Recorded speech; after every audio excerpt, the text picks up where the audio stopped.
Salut l'équipe, juste avant de commencer cette vidéo, je voulais vous dire que j'ai intégré le projet et l'équipe de Cashback, qui est un site d'analyse et de conseil en paris sportifs. Et ce qui est assez intéressant avec ce site, c'est que l'accent est vraiment mis sur la justification des paris proposés, mais également sur la transparence des résultats, puisque tu peux vraiment voir sur le site l'historique de tous les conseils et de tous les paris, qu'ils soient réussis ou pas, contrairement notamment à ce qu'on voit sur Snapchat.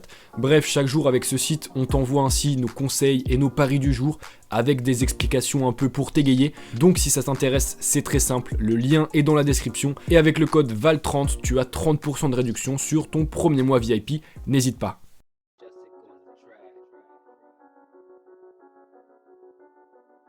Premier club londonien à remporter la Ligue des Champions en 2012 face au Bayern Munich, Chelsea est une équipe à l'histoire et au passé particulier. Grand club des années 60 et relégué plusieurs fois entre 1975 et 1992, les Blues connaissent une vraie renaissance au début du 21e siècle avant d'être au bord de la faillite lors de la saison 2002-2003. À la lutte cette saison-là pour une place en Ligue des Champions, les Blues doivent alors impérativement se qualifier pour la C1 sous peine de tout simplement faire banqueroute. Opposés à Liverpool pour la 38e et dernière journée de la saison, les hommes de Claudio Ranieri obtiennent une victoire décisive pour le futur du club, car synonyme de Ligue des Champions, mais surtout synonyme de rachat par le russe Roman Abramovich, qui devient actionnaire majoritaire du club en juin de la même année et qui n'aurait très certainement jamais racheté le club sans cette qualification. Voici donc le dernier 11 très hétérogène aligné par Chelsea avant de rentrer dans l'ère Abramovich, une ère Abramovich synonyme de titres nationaux et européens. Au goal, on retrouve Carlo Cudicini. Resté 10 ans à Chelsea, le gardien italien a pris part à près de 142 rencontres de Première Ligue avec les Blues.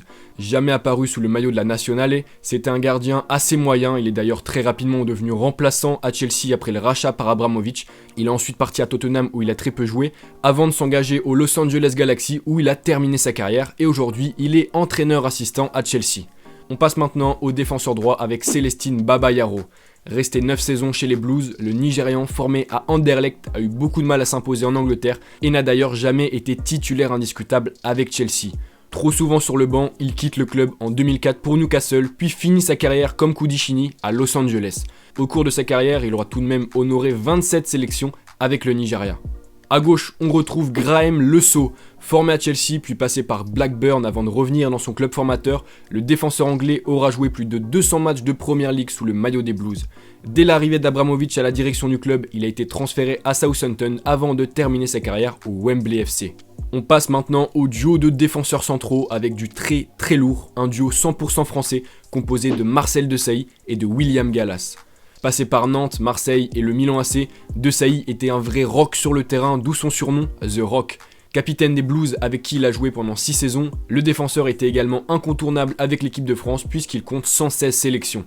Il a d'ailleurs fait partie des aventures 1998 et 2000 qui lui ont permis de remporter la Coupe du Monde et l'Euro. Plus jeune, William Gallas était lui aussi un excellent défenseur. Arrivé en 2001 à Chelsea, il y jouera plus de 225 matchs et sera l'un des artisans majeurs du titre national remporté en 2005 sous les ordres de José Mourinho. Gallas a d'ailleurs 3 fois consécutivement intégré l'équipe type de Première Ligue entre 2003 et 2006, tandis qu'en 2007, le journal L'équipe l'a placé dans son 11 de l'année. Passé ensuite par Arsenal puis Tottenham, il a finalement terminé sa carrière au Perth Glory FC. On passe maintenant au milieu de terrain avec à droite Mario Melchior. Je vous avoue que j'ai absolument aucun souvenir de lui, mais toujours est-il qu'il est resté 5 saisons avec Chelsea où il a été très régulièrement titulaire. Formé à l'Ajax Amsterdam, il a ensuite quitté Chelsea un an après le rachat du club pour rejoindre Birmingham, puis le Stade Rennais et enfin Wigan avant de terminer sa carrière au Qatar. À gauche, on retrouve Jesper Kranjcier, passé lui aussi par l'Ajax Amsterdam. Il est aujourd'hui surtout connu pour avoir inscrit le but victorieux dans ce fameux match face à Liverpool. Un but à 1 milliard de livres sterling selon la presse anglaise puisqu'il a permis au club de ne pas faire faillite. Mais bref, il quittera Chelsea un an après le rachat par Abramovich pour rejoindre Birmingham puis l'Atlético Madrid et il a finalement pris sa retraite en 2011 alors qu'il évoluait à Copenhague. Après avoir vu ces deux milieux de terrain assez moyens, on va passer maintenant au duo de milieux centraux avec là encore 2 joueurs qu'on connaît très bien aujourd'hui, 2 monstres, Emmanuel Petit et surtout Frank Lampard. Formé à l'AS Monaco et passé par Arsenal et le FC Barcelone, le Français est arrivé en 2001 à Chelsea où il a pris sa retraite en 2005 après un enchaînement de blessures, c'était une période assez compliquée. Bref, excellent milieu de terrain, Emmanuel Petit possède un palmarès énorme reflétant parfaitement le talent qu'il avait. Coupe du Monde, Euro, Championnat de France, Championnat d'Angleterre, bref, il compte de nombreux trophées et en 1998, il est même arrivé 12e au Ballon d'Or, c'était donc un joueur à l'époque excellent vraiment pour Chelsea. D'autant qu'il était associé à un autre monstre au milieu de terrain, Frank Lampard. Arrivé à Chelsea en 2001, le milieu anglais restera 13 saisons avec les Blues, devenant au fil des années une véritable légende à Stamford Bridge.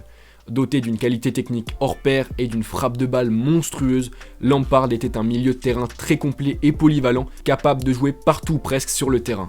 Parti en 2014 dans une petite controverse à Manchester City, il a finalement terminé sa carrière il y a peu au New York City FC. Enfin, on passe au duo d'attaquants assez peu connu mais pourtant très efficace et dangereux avec tout d'abord Jimmy Floyd Hasselbaink. Resté 4 saisons à Chelsea, l'attaquant néerlandais a réalisé plusieurs saisons excellentes avec les Blues. Il a notamment inscrit en 2001 et en 2002 23 buts en Premier League, ce qui est un total très honorable. Parti un an après l'arrivée d'Abramovich, Hasselbaink a rejoint Middlesbrough puis Charlton avant de terminer sa carrière à Cardiff City et à noter également qu'il aura joué 23 matchs sous le maillot néerlandais, inscrivant un total de 9 buts. Enfin, on termine avec Eidur Gudjohnsen. Passé par de très nombreux clubs, l'attaquant islandais jouait à Chelsea entre 2000 et 2006 avec 263 apparitions sous le maillot des Blues pour 78 buts inscrits. Arrivé en tant que parfait inconnu à Stamford Bridge, il a quitté le club comme un joueur confirmé puisqu'il a été transféré au FC Barcelone pour 12 millions d'euros. Possédant un palmarès lui aussi assez incroyable, il a véritablement marqué l'histoire du football dans son pays en devenant le meilleur buteur de l'histoire de la sélection islandaise.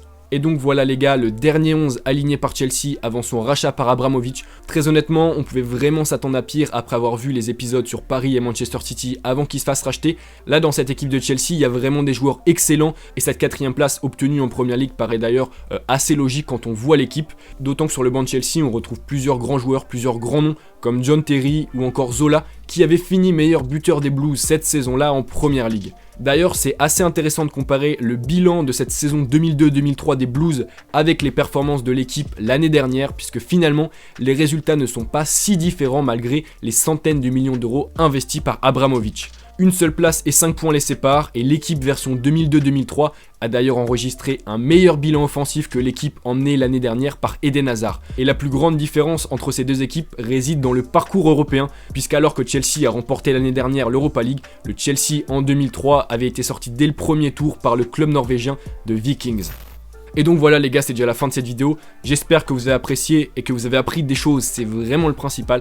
Et j'espère également que ça vous a fait passer un peu de nostalgie en vous. Bref, n'hésitez pas à me dire les gars en commentaire si vous avez un autre 11 que vous avez envie que j'étudie. Les gars, c'était Val, j'espère que vous avez apprécié. Peace.